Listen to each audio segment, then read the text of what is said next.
네. 자, 강의 시작하도록 하겠습니다. 자, 안녕하세요. 어머님들 반갑습니다. 네, 저는 말랑 독서교육연구소의 대표 박자영이라고 하고요. 아이들과 땅콩쌤으로 불리면서 지금 현재 독해 강의, 한국사 강의, 그리고 논술 강의를 진행하고 있어요. 네, 여기 뭐 아시는 분들이 더 많아서 제 소개는 간략하게 이 정도로 하도록 하고요. 오늘 저희 주제는 초등학교에서 수능까지 이어지는 비문학 공부법에 대해서 말씀을 드릴 거예요. 그래서 사실은 이 수능 강의 하나만 가지고 비문학을 이야기하는 건 아니고요. 네, 감사합니다.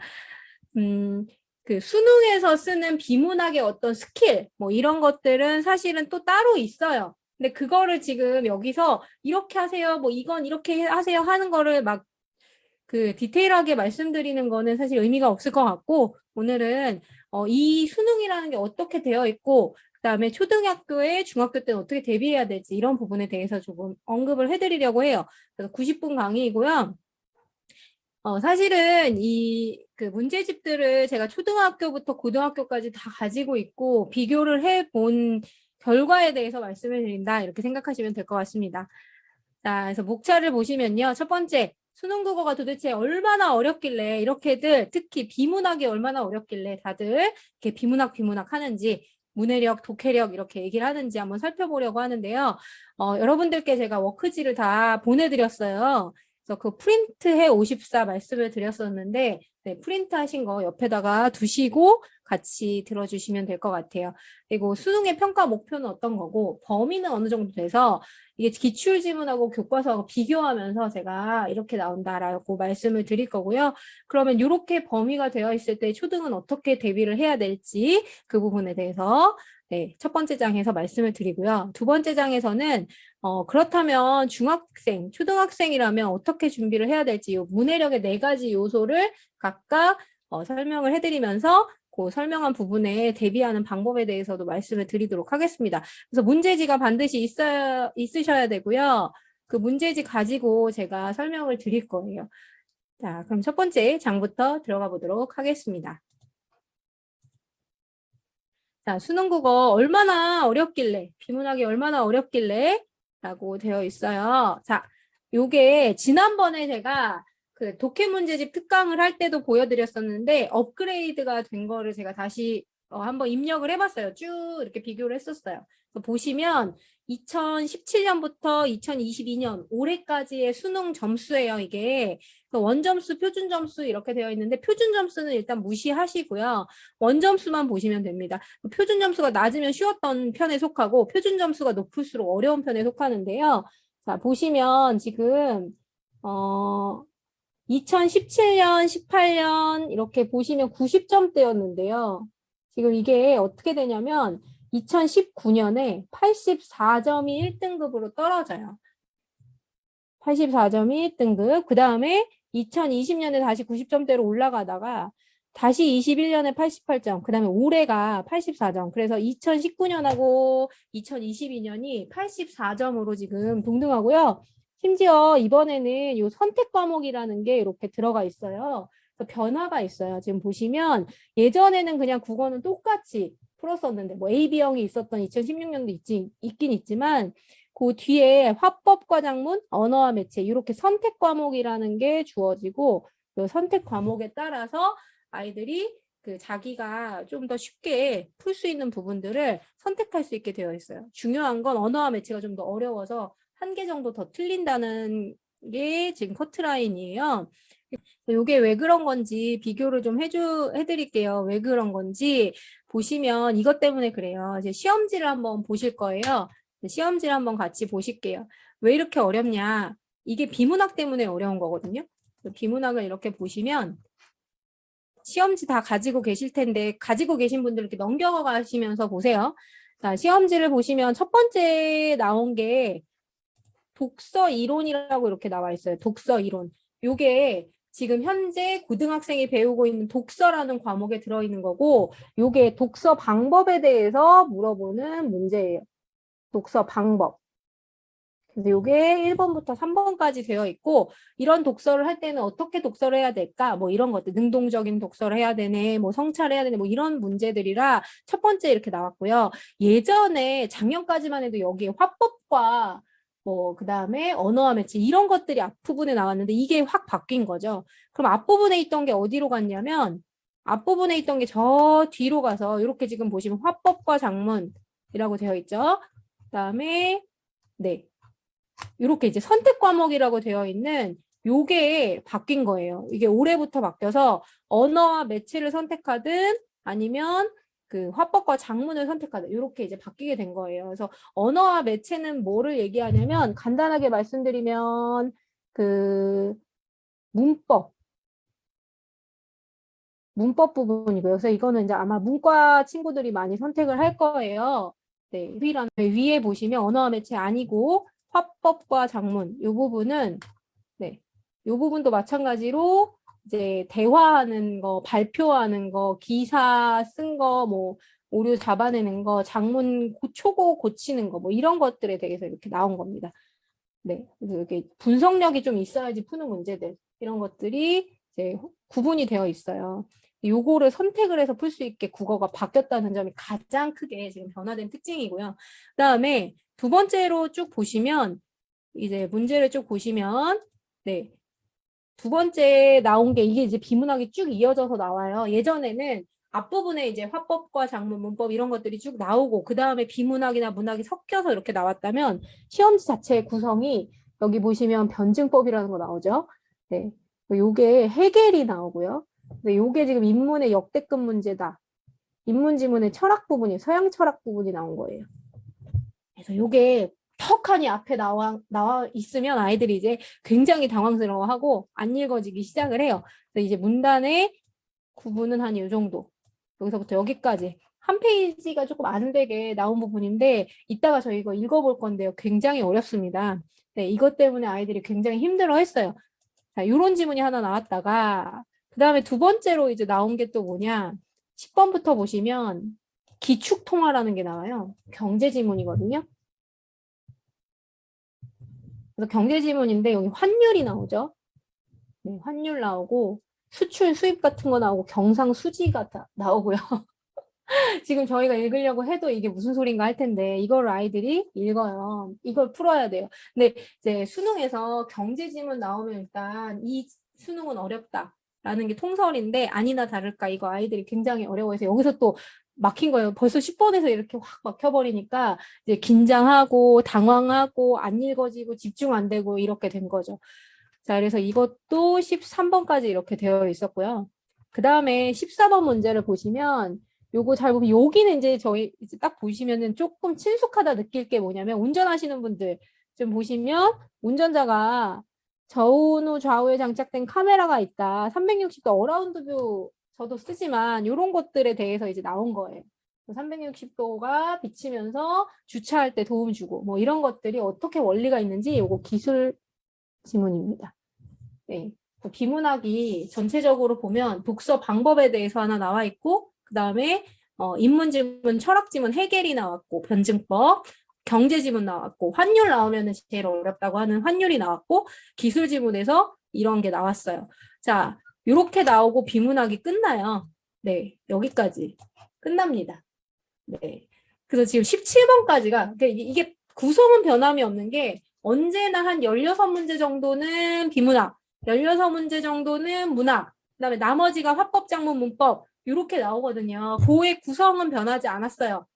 근데 문제 순서라든지 선택 과목이 생겼다든지 이런 것들이 변화된 거죠. 그래서 앞부분에 지금 16번까지 푸는 친구들은 여기서 이제 막 어렵다라고 느낀 거예요. 그래서 커트라인이 84점이 나오게 된 거예요. 자, 이렇게 보시면 될 것 같고요. 그래서 다시 보시면 문제가 아마 19년에 갑자기 어려워진 건 제가 지난번에 그 문제집 강의할 때, 국어 문제집 특강할 때도 말씀드렸지만 변별력 때문에 그렇거든요. 근데 영어가 너무 쉬워지니까 절대평가로 바뀌면서 영어를 쉬워지면 다른 과목으로 변별력을 삼아야 되는데 아이들이 이과 문과가 선택 과목 빼고 나머지 국, 영, 수 요 세 개 중에 하나가 이제 선택 그 변별력을 가리는 요소가 되는 거예요. 그럼 수학을 너무 높여버리면 수학은 어렵게 가뜩이나 느끼는데 더 높여버리면 그 다음 해에 뭐가 일어나느냐? 다 아시다시피 사교육 폭증이 일어나요. 그래서 수학을 높일 수 없고 대신에 높이는 게 국어인 거죠. 근데 국어에서도 뭐를 높일 수밖에 없느냐면 변별력을 더 높이기 위해서는 문학은 사실은 아이들이 계속 배우면서 읽어본 지능도 있고 작품도 있기 때문에 높일 수 있는 부분은 사실 어디밖에 없냐면 비문학밖에 없는 거예요. 그래서 비문학이 어려워지면 이렇게 문제가 어려워지고 아이들이 푸는데 등급컷이 뚝 떨어진다는 거죠. 실제로 이번에 국어 만점자, 그러니까 전국 수능 올 만점자는 한 명밖에 없었고요. 이 정도로 어려웠던 시험이에요, 이번 시험이. 자, 그럼 이런 시험을 어떻게 대비해야 될까라는 거는 고3들이 이제 코앞에 닥친 문제들이고, 이렇게 어렵다는데 도대체 우리 애는 어떻게 그러면 가르쳐야 되나 하셔서 초등학교 어머님들은 들으시면 되겠습니다.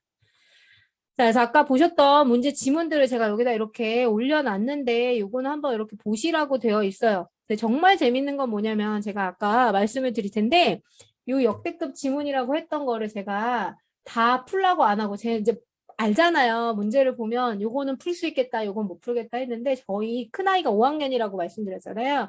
5학년 친구가 요 지문은 풀어요. 맨 1번부터 3번까지 있는 요 지문은 풀 수 있어요. 그래서 여러분도 다 이번에 오늘 끝나고 한번 아이한테 요즘은 갖다가 주시면서 야 이거 풀어봐 5학년도 풀었대 이렇게 주시지 말고요. 이렇게 주시면 안 됩니다. 그럼 아이들 풀기 싫어해요. 예, 다 들으시고 마지막에 아이가 수준이 어느 정도 되는지를 가장 객관적으로 평가할 수 있는 지문, 특히 중학생이라면 요 1번부터 3번까지는 한번 풀어보게 해주시고 답을 틀렸네 맞았네 채점하는 거는 굳이 하실 필요 없고 중요한 건 뭐냐면 얘가 여기를 읽으면서 어떤 어휘들을 잘 모르는지를 체크하면서 읽어봐라. 이렇게 한번 해주세요. 제가 똑같이 그렇게 했거든요. 아이한테. 요거 읽으면서 너가 지금 여기서 이해가 안 되는 어휘가 뭔지 한번 체크해봐.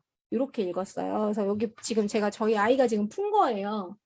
예. 형광펜으로 너가 지금 모르는 단어들 한번 체크해봐. 이렇게 이따가 다시 보여드릴 텐데 이렇게 체크해보라고 해가지고 체크를 했는데 뒤에 부분은 제가 보여주지도 않았어요. 왜? 읽어도 읽을 수가 없어요. 한 문장에서 나가지를 못하거든요.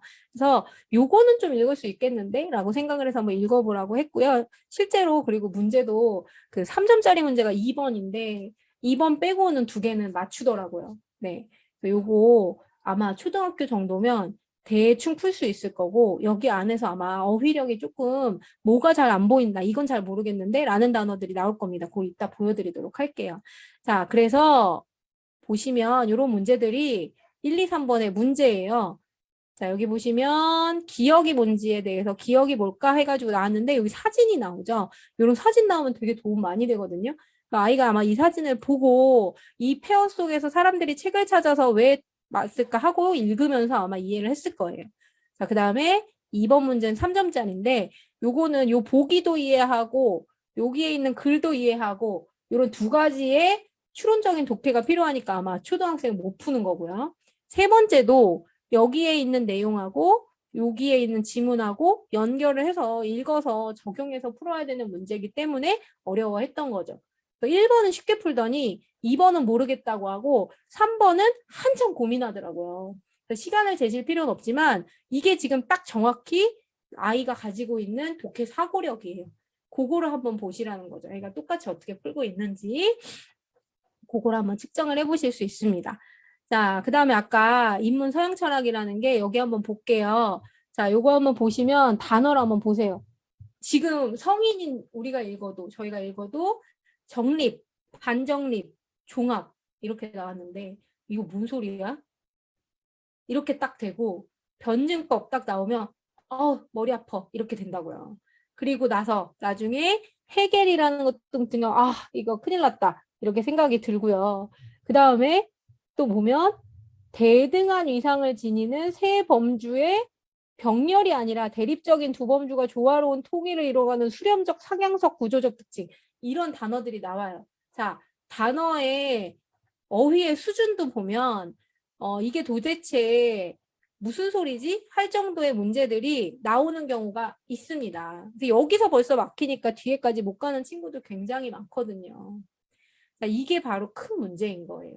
아이들이 이거를 왜 도대체 못하는가? 여기에 답이 있어요. 오늘 이 이야기를 좀 해드리려고 해요. 자, 그래서 여기 뭐 나도 마찬가지지만 이걸 지금 다 읽을 건 아니고요. 자, 그래서 두 번째, 수능이 그럼 도대체 이렇게 어렵게 내는 이유가 뭐고 수능은 도대체 뭘 평가하려고 하는 건가? 여기에 대해서 한번 말씀드리면 이게 제가 그 교육과정 평가원에서 가지고 온 거예요. 그대로 복사해서 갖고 왔어요. 보도자료. 자, 수능의 시험 성격은요. 대학 교육에 필요한 수학 능력을 측정하는 게 이게 가장 큰 목표입니다. 자, 그래서 여기다 빨간색으로 제가 표시해놨어요. 대학 교육에 필요한 수학 능력이다. 그 다음에 두 번째로 교육과정이 고등학교 교육과정 수준, 내용과 수준에 맞춰 출제한다. 이렇게 되어 있어요. 이거는 이렇게 공지를 했으면 이렇게 내야 되거든요. 고등학교 교육과정의 내용과 수준에 맞추어서 출제를 해야 돼요. 근데 대부분 뭐라고 하냐면 비문하기 어려우니 안 배워서요 라고 하거든요. 이게 틀린 얘기예요. 아니에요. 그렇지 않아요. 다 고등학교 때 배웠던 내용들에서 나오는 거예요. 자, 그 다음에 그러면 대학 수학 능력 시험이라는 게 무엇인가? 요거 잘 보셔야 되는데, 자, 대학 수학 능력 시험에 그 한자를 풀이해 보면 대학은 다 아실 거고 수학 능력이라는 거 자체가 받고 학습을 받는다는 의미예요. 그래서 학습을 받을 능력이 있는가를 측정을 한다는 거죠. 그럼 학습을 받을 능력이 도대체 뭐냐? 학습을 받을 능력은요, 요겁니다. 자, 아까 봤던 기축통화 이런 거 읽고 변증법 이런 거 읽었을 때 이거를 읽고 나서 전공책이 이거 대부분 다 어디에서 나오냐면 전공책에서 개론서에서 나오는 경우들이 많아요. 그럼 이 개론서를 읽고 이 아이가 이거를 이해할 수 있는지를 측정을 하는 가장 큰 목표가 이거예요. 얘가 학교에 들어왔을 때 전공책을 얼마나 이해할 수 있는가 요거를 측정을 하려는 게 가장 크고요. 교수님이 이거 책 바탕으로 해서 설명할 때 이 설명을 이해할 수 있는가 요거를 측정하려고 지금 국어를 보는 겁니다. 그리고 문제를 풀 때는 한 단계 더 나가서 조금 더 깊이 있게 사고할 수 있는지 요거에 대해서 측정을 하는 게 목표고요. 근데 이게 가장 큰 이유는 책을 읽고 설명을 열심히 들을 아이면 이 아이가 학교에서 공부를 할 거 아니냐. 대학교 왜 왔냐? 공부하려고 온 거 아니야? 자, 공부하려고 하는 목표, 공부하려는 기본적인 어떤 능력은 있어야 된다라고 해서 이렇게 평가를 하는 거예요. 그러니 자, 이거를 읽지 못하면 너는 학교에 와서 이거 이해 못할 텐데 어떻게 들어오려고 그래? 라고 하는 최소한의 기준을 삼은 게 바로 국어라는 거죠. 자, 그래서 여기 보시면 국어의 출제 방향, 자, 여기에 핵심 역량이 뭔지에 대해서 나와 있어요. 자, 핵심 역량에 요게 나와 있어요. 그래서 요거 굉장히 중요하니까 잘 기억해 두세요. 자, 핵심 역량 일단 기본적으로 어휘의 개념을 알아야 돼요. 어휘력이 있어야 되고 그 어떤 배운 개념에 대한 뜻을 이해하고 있는 거. 이거 굉장히 중요하다고 생각을 해요. 두 번째, 그러면 읽었으면 읽은 대로 이해해야 된다. 네가 막 마음대로 해석하는 게 아니라 이 읽은 내용을 바탕으로 그대로 해석을 해야 된다. 요게 사실적 이해. 그 다음에 여기서 한 단계 더 나가서 여기서 네가 깊이 있게 사고할 수 있는 추론적 이해. 그 다음에 다른 사람의 생각을 너의 생각으로 비판할 수 있는 비판적 이해. 이런 것들. 그 다음에 다른 상황에 적용할 수 있는지 이런 것들을 측정하는 게 다 사고력의 범주에 포함이 돼요. 요거를 다 제대로 할 수 있는 아이를 뽑겠다는 거죠. 요거는 어느 하나만 따로 빼는 게 아니라 여기에 어떤 단계, 차등되는 단계는 있을 수 있지만 요 모든 범주가 다 사고력에 포함이 돼요. 그래서 이렇게 읽고 해석하고 이해하고 거기에 맞춰서 자기가 비판하고 할 수 있는 능력을 측정하는 거다 하시면 되고, 그다음에 국어 영역이라는 게 국어과에서는 이렇게 독서, 문학, 화법작문, 언어 매체 이렇게 과목이 5개로 나뉘어져 있지만 사실은 비문학은요 좀 다른 게 비문학은 여기에 있는 과목이 이상 뭐가 있냐 글로 되어 있는 모국어로 우리나라 모국어로 한글로 되어 있는 거는요 다 제재가 될 수 있어요. 그 모든 것들. 근데 그 모든 것이라는 게 어떤 거냐면 고등학교 교과서에 있는 내용이다. 이렇게 보시면 돼요. 그래서 전혀 안 배운 거 나온다? 아니에요. 다 배웠던 것들인데 자기가 모를 뿐인 거죠. 그래서 왜 이게 교과서가 기준이 되는지를 설명을 드리자면 아까 말씀드렸던 국어과는 요게 이제 범위가 돼서 이 안에서 출제가 되는 건데요. 이거를 아이들이 선택으로 배워요. 학교에서 화법 작문을 배우든지 언어 매체를 배우든지 해가지고 1, 2학년, 3, 4학년에 그러니까 3학년까지 나눠서 배우고요. 그래서 여기에 말하는 이런 거는 좀 알아두시면 되는데 언어라는 게 문법이고요. 그런 화법이라는 거 예전에 저희가 뭘로 배웠냐면 듣기평가 했던 거 있죠. 듣기평가 사라진 지 굉장히 오래됐지만 듣기평가 수준의 문제들이 나오는 거예요. 예를 들면 뭐 대화하는 거, 그다음에 연설하는 거, 발표하는 거, 뭐 이런 것들 뭐 이고요. 작문이라는 건 글쓰기예요, 글쓰기. 네, 글쓰기 하는 것들 나오는 거. 이런 거라고 생각하시면 돼요. 그 매체라는 거는 이제 거기랑 포함돼가지고 또 비슷하게 배우는 부분이고요. 자, 그 다음에 그 국어과의 비문학에서는 조금 특별한 점이 뭐냐면 그 아까 나왔던 제재들 보시면 어떤 게 나왔는지 보이시죠? 뭐가 나왔냐면 아까 경제지문 나왔고요. 인문지문 나왔어요. 근데 그게 사실은 어디에 있는 거냐면 그게 다 사회탐구에 있는 거예요. 과학탐구에 있는 거고요. 사회탐구 과목을 보세요. 과목을 보시면 이게 과목명이에요. 생활과 윤리, 윤리와 사상, 한국지리, 세계지리, 동아시아사, 세계사, 경제, 정치와 법, 사회문화.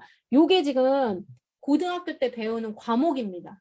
네, 워크지에는 없어요. 네, 요거 보시면 돼요. 그래서 생활과 윤리, 윤리와 사상, 한국지리, 세계지리, 동아시아사 요거를 사회탐구에 배우고 문과 친구들은 여기서 이제 또 선택해서 배우겠죠. 자, 그러면 이게 뭐냐면 여기에 있는 내용을 가지고 비문학을 내면 그게 국어과의 비문학이 되는 거예요. 자, 여기 되게 핵심이 있어요. 자, 그리고 대부분 여기서 또 추려드릴 건데 이게 또 다 나오는 건 아니에요. 국어과에서. 예, 그 수능에서 다 나오는 건 아니에요. 마찬가지로 과학도요. 물리, 화학, 생명과학, 지구과학. 그다음에 이 투들은 사실은 이과에 더 선택 과목들이기 때문에 요건 빼고 그래서 공통과학부터 시작해서 물리, 화학, 생명과학, 지구과학 요 네 가지 중에 하나가 뭐로 나올까요? 비문학의 과학 지문으로 나오는 거예요. 네, 여기서 배웠던 거 분명히 나와요. 안 배웠던 건 없어요. 다 배웠던 거 나오는 거예요. 왜? 수능의 범위가 어디기 때문에? 고등학교 교과 과정 내에 있는 걸 출제하기 때문이에요. 다만 그 말이 어렵다고 느끼기 때문이지. 그래서 정리해 드릴게요. 자, 정리해 드리면 비문학의 출제 범위는 요렇게 된다. 일단 교과 과정 내에라고 하는 거는 요렇게 된다고 보시면 돼요. 국어는 독서, 문학, 화법 작문, 언어 매체 요렇게 되어 있다. 독서가 뭐냐면 비문학. 그 중에서도 아까 1번부터 3번까지 나왔던 거 있죠. 독서 방법. 그게 이제는 꼬박꼬박 출제가 될 거거든요. 그래서 독서 방법, 독서법에 대해서 나오는 게 바로 독서라는 과목에 있는 내용들. 그 다음에 그 안에 이제 비문학 설명문, 논설문 같은 거 섞여 있는 거죠. 그 다음에 사회탐구는 생륜, 윤리사상, 한국지리, 세계지리, 동아시아사, 세계사, 경제, 정치법, 사회문화 이렇게 되어 있는데요. 여기서 사실은 그 국어과에는 잘 안 나오는 게 뭐냐? 비문학에 한국지리는 잘 안 나오고요. 세계지리도 잘 안 나와요. 세계사도 잘 안 나와요. 가끔 나올 때는 있는데 세계사가 그렇게 자주 나오지는 않습니다. 그럼 뭐냐? 생활 윤리 나오고요. 경제 나오고 정치와 법, 사회문화 이렇게 나온다고 보시면 돼요. 요걸 다 배웁니다. 그 다음에 아까 말씀드렸다시피 이 2에서는 안 나오지만 가장 기본적인 물리, 화학, 생명, 지구과학 요거는 또 출제 범위에 포함이 되는 거죠. 자, 그래서 여기 보시면 이렇게 또 정리가 돼요. 거기에서 이제 국어, 사회, 과학, 기술, 예술 이렇게 이제 문제집들을 보면 정리가 되어 있을 거예요.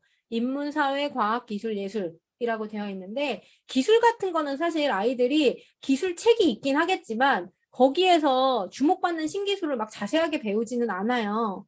그래서 뭐 AI라든지 뭐 내비게이션의 원리라든지 아까 보여드렸던 어라운드 뷰라든지 이런 것들 사실은 그렇게 열심히 배우진 않거든요. 주목받는 신기술에 대한 얘기는 아까처럼 어떤 그 기사나 이런 것들을 참고로 해서 나오고요. 그다음에 예체능이 나와요. 가끔. 그러니까 이게 섞여서 요즘은 이제 이게 5개가 예전에는 항상 있었는데 이게 이제 바뀌어서 요거 중요한 3개가 나오는 거죠. 세 지문, 세네 지문이 나오는 거예요.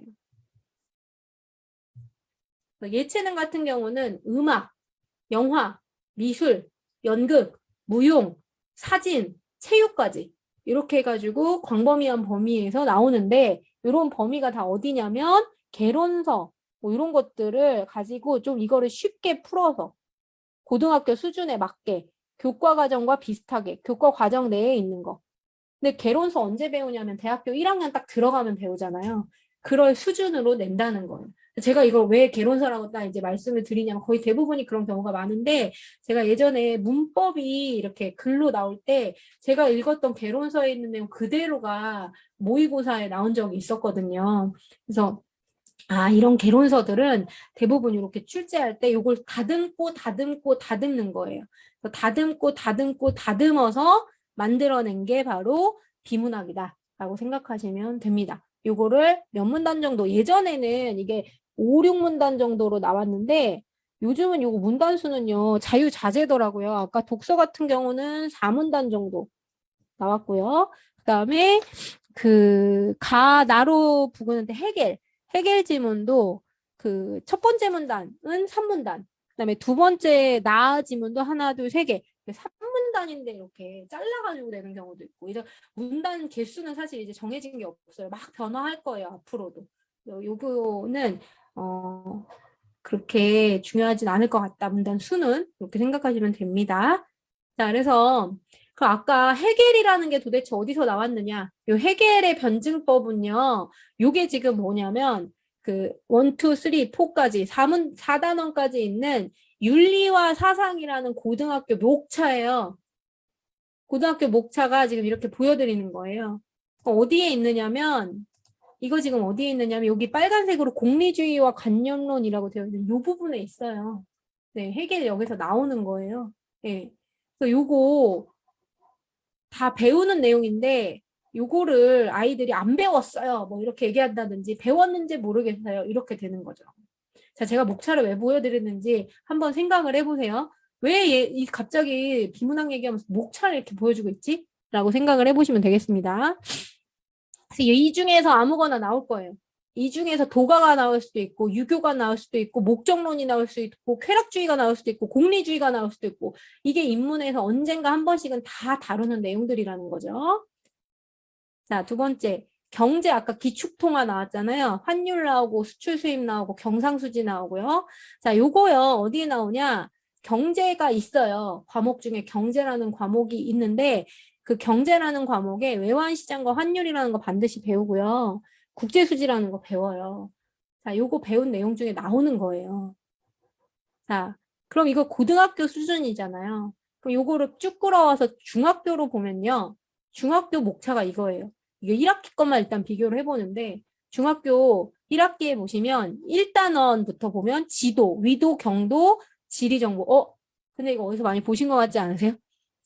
저희 이번에 어제 제가 5학년 지리탐구 수업이 끝났는데 아이들하고 뭐 했냐면 위도, 경도 했거든요. 네, 위도가 뭐고 경도가 뭐 이거 중학교 1학년 첫 시간에 또 배우는 거예요. 사회 시간에. 1학기에.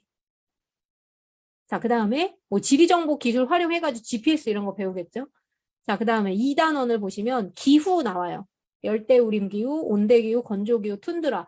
자, 요거는 위도랑 상관이 있어서 2단원에 배우는 거고 3단원 산지지형, 해안지형. 그 다음에 5단원, 4단원 보시면 문화 차이.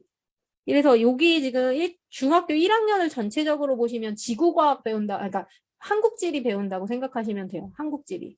그다음에 중학교 2학년 1학기를 보시면 인권, 헌법, 국회, 행정부와 대통령, 법원과 헌법재판소. 자, 요거 정치 부분이잖아요. 정치. 정치 배우는 거예요. 정치. 근데 여기에는 경제 배우죠. 경제 생활, 기업, 금융 생활, 시장 경제. 네. 네. 출판사 달라도 비슷비슷해요. 다 비슷해요. 어느 출판사에 가셔도 비슷한 거 배웁니다. 왜냐하면 이게 교육 과정이라는 게 있기 때문에 그래요. 다만 목차가 이름만 조금 바뀌거나 순서가 좀 바뀌거나 이럴 뿐이죠. 자, 그래서 시장 경제는요. 여기 보시면 시장. 여기 보이잖아요. 중학교 때 분명히 2학년 때 국제거래와 환율 요거 배워요. 배워요. 나오죠? 자, 그래서 국제 정치까지 배우고요. 그래서 여기 보시면 요거까지는 이제 경제고, 경제를 좀 비중 있게 다룬다라는 거 아실 수 있을 거예요. 위에는 정치, 법 이런 거 배우는 거고요. 그리고 3학년 때 이제 역사 배우잖아요. 그래서 2학년 때는 세계사, 3학년 때는 한국사 이런 식으로 나눠서 여기 2학기 때 조선의 성립부터 이렇게 자세하게 배우고 선사문화 이런 거 이렇게 배우는데 아이들이요, 요거요 다 언제 배우냐면 여기 지금 말씀드렸던 헌법 이거 6학년 때 배우죠. 5학년 때도 배워요. 초등학교 때. 자, 여기 있는 거 다 초등학교 때 한 번씩 배우는 거예요. 여기 있는 거 역사 안 배우나요? 5학년 2학기 때 다 배우는 거예요. 배웠어요. 분명히 배웠는데 아이들이 이거를 그냥 뭔가 놓치고 가는 부분들이 있다는 거죠. 자, 비문학은 여기에 있어요, 핵심이.